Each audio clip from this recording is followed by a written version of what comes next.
Sapilitan daw ang pagkuha ni Representative Leandro Leviste sa mga files ni umaang dating DPWH Yusek Catalina Cabral.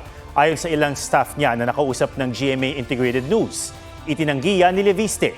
May report si Joseph Moro. So ito po yung ating highway, yung edge.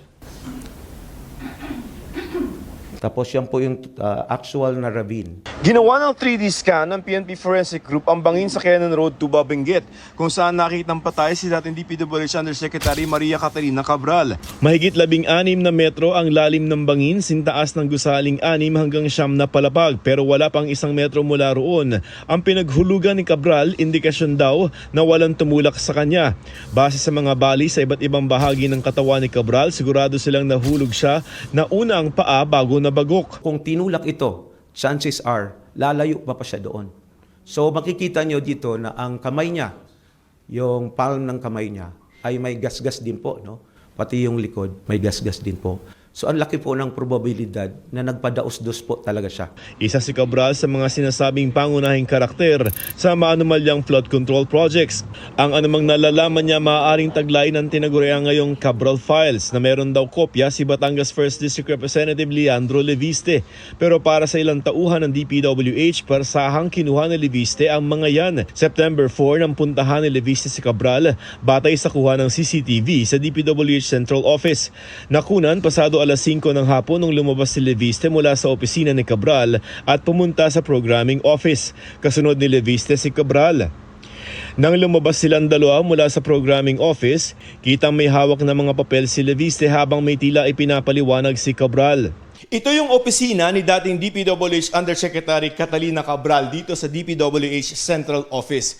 Walang CCTV sa loob at ayon sa mga staff na nakausap natin, ang hindi nakita sa CCTV ay yung mga naging aksyon ni Batangas Representative Leandro Leviste kung saan may hinahanap siya ng mga dokumento kay Cabral. Hinahanap daw ni Leviste kay Cabral ang mga proponent o pangalan ng mga mambabatas para sa proyekto na sa 2025 General Appropriations Act. Iniwan nila ang dalawa sa opisina ni Cabral pero pumasok na may narinig na raw silang kalabog. Nakita po namin sa loob, parang si Kong po, kuha siya ng mga dokumento. Hawak niya po yung phone niya, tapos binivideohan niya po lahat ng mga papel. Tapos si ma'am po, parang Kong, wag naman, ano po bang kailangan niyo, prepare naman na. Tapos, that was the time na medyo tumataas na po yung boses ni Kong.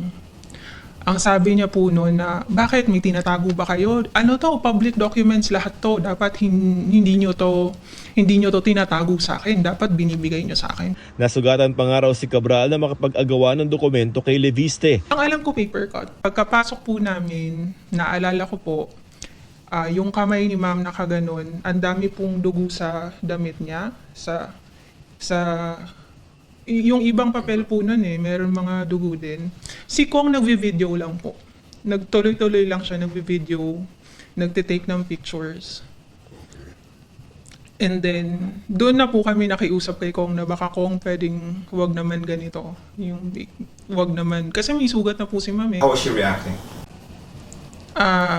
Wala ho. Nakatayo na lang po siya sa gilid. Tapos sabi niya na, tissue, gano'n, kasi may sugat ako. Niutos ni Cabral na bigyan siya ng kopya ng listahan ng National Expenditure Program at GAA na nakalagay ang pondo sa mga distrito para sa taon 2025. It doesn't necessarily mean po na sila po yung nag-propose. Kasi kami, pinaplatnan namin kung ano talaga yung nasa official document, kung how much talaga ang napunta doon sa district na yon, sa NEP and sa GAA. Hindi yan yung request. Ni... Request ng mga congressmen, mga kasingit niya. Hindi po. Hindi po. Kung saan located yung project, bawa. Province A. Oh yes. Kung saan talaga located yung project, doon naka-lodge yung allocation na. Hindi namin sure po kung ano yung summary na tinutukoy po. By name. By name. Binigay po ay yung 2026 summary ng revised NEP and HGAP. Meron din naman na mga iba na finurnish sa Senate. Yun na po yung mga hiningi din ng Committee on Finance. Like the summary on from 2023 to 2026 na not sure kung NEP yun or HGAB. Pero nainip daw si Leviste kaya pinuntahan ng opisina kung saan piniprint ang mga dokumento. Asapilitan daw ng opya si Leviste ng files. Umupo po doon si Kong. Tapos nagkalikot-kalikot na siya ng mga ng mouse, ng keyboard. Sinabi ko naman ho na, Kong, wag naman ganito. Umabot pa nga po ako sa point na sabi ko, Kong, empleyado lang kami, baka pwedeng wag naman kami idamay. Tumigil daw si Leviste nang dumating si Cabral at umalis ng DPWH ang kongresista pasado 6:00 ng gabi. The entire time na nagsasalita si Kong, ang iniisip ko, patay na yung tao, tapos nag-iimbento ka pa ng kung ano-ano. How would we know that what he's saying, definitely po kasi hindi naman nagbigay si ma'am ng authority. I was there the entire time.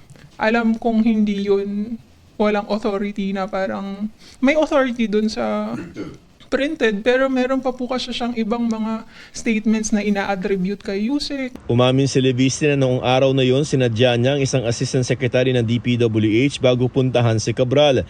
Pero sagot niya tungkol sa agawan umano ng dokumento. I vehemently deny na may inagawan akong dokumento from Yusek Cabral. At ang tanong ko po, bakit ngayon lang po yung sasabihin kung totoo man yan? You were able to get some documents from the desktop. Mhm. Okay. Hindi mo lang sabihin, You can see- pwedeng I hope that the public can see na lahat ng direction ko ay para maging transparent tayo sa budget. anong file nakuha mo, sir? Kung meron. Basta ang sinasabi ko kay Sec Vince, wag nang tanongin anong meron ako. Ilabas mo nang lahat ng meron ka. Giit ni Leviste ang mga ginawa niya sa opisina ni Cabral ay may basbas daw ni DPWH Secretary Vince Dizon. Hindi rin daw niya ginagamit lamang si Cabral. Andun nga po si Yusek Cabral. Yeah. On the phone naman si Sec Vince. Wala naman nagsabi sa akin na huwag mong gawin yan. Pero pinabulaanan nito ni Dizon. Is that a district breakdown? Absolutely. Pero yung pagnakaw niya ng file sa computer, walang imprimatur yan. Yung yung nakipagagawan siya ng papel kay Cabral, walang imprimatur. Basta, wala kita ng imprimatur. Nasa ombudsman na rin daw ang mga dokumento. Are already with the ombudsman. So, the ombudsman will decide what to do with those documents. Sa isang video message naman, sinabi ni Assistant Ombudsman Miko Clavano na noong puntahan ng mga investigador ng Ombudsman si Leviste sa mga panahong buhay pa si Cabral, hindi raw kompleto ang ibinigay sa kanilang Cabral files. Taliwas daw sa mga pahayag noon ni Leviste. During this engagement, Congressman Leviste presented only limited portions of the list, responsive, in fairness, to specific inquiries. But he did not present the entire set of files he claimed to possess even when asked to do so. Itinanggi yan ni Leviste. Ipinakita ko po more than what they asked for.